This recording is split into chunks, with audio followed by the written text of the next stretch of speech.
Chapter 1. Jade. What did you just say to me? Larry's voice was dark with anger. I lifted my gaze from his feet and looked straight into his fierce blue eyes. I said I want to know about Daphne Steel. Are you sure that's all you said? My heart hammered wildly. Could he sense my nerves? Looking at him, his frozen blue eyes, his mouth a straight line, his creepy balding head, anger strained around his edges, I saw him for what he was. Larry Wade was a sociopath, and I feared I had just crossed a line into dangerous territory.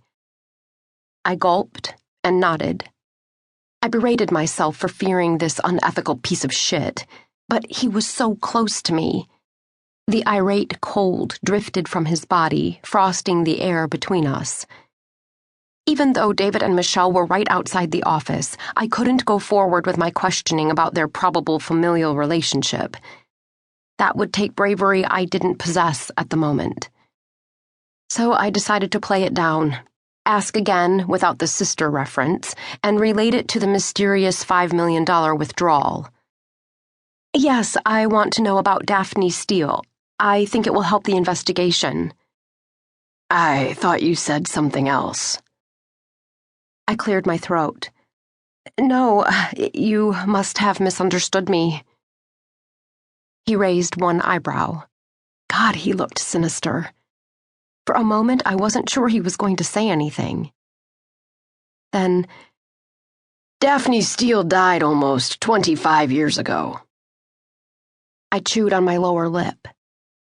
I know that. That's also right around the time when that $5 million transfer was made out of one of the Steel's accounts to an unknown recipient. Larry backed away slowly, and my panic lessened, but just a bit. If I had to, I could leapfrog over my desk and run out the door, though in my pencil skirt and high heels it would be a feat. Interesting, Larry said. I hadn't considered that angle. I didn't believe him for a minute. I was investigating the Steels on the city's dime, but this was very personal to Larry, despite the fact that he'd said that the Steels were good people the first time we'd met. Why would someone want to cover up the fact that he and Daphne Steel were half-brother and half-sister? Of course, I could certainly understand why the Steels wouldn't want to be associated with him. He was a true sleazebag. Ethics meant nothing to him, and now his coldness was scaring the hell out of me. You told me to look for anything that was out of the ordinary. I think that's out of the ordinary. He nodded. It does seem odd. Have you had any luck finding out where the withdrawal went? I shook my head. In truth, I hadn't had the chance to investigate the withdrawal any further. I'd been too busy exploring the link between Larry and Daphne and the cover-up of Talon's heroism. They cover their tracks pretty well.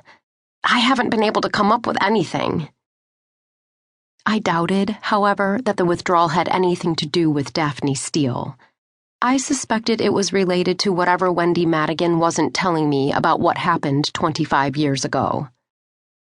Honestly, Larry said, I wouldn't go delving into Daphne Steel anymore. From what I know of her, she was very troubled. Investigating a dead woman won't lead to any pertinent information. Maybe not for him. Besides, he hadn't shared with me the reason why he was investigating the Steels, other than his idea that they were allegedly involved in organized crime and laundering funds. I didn't believe that, not for a minute.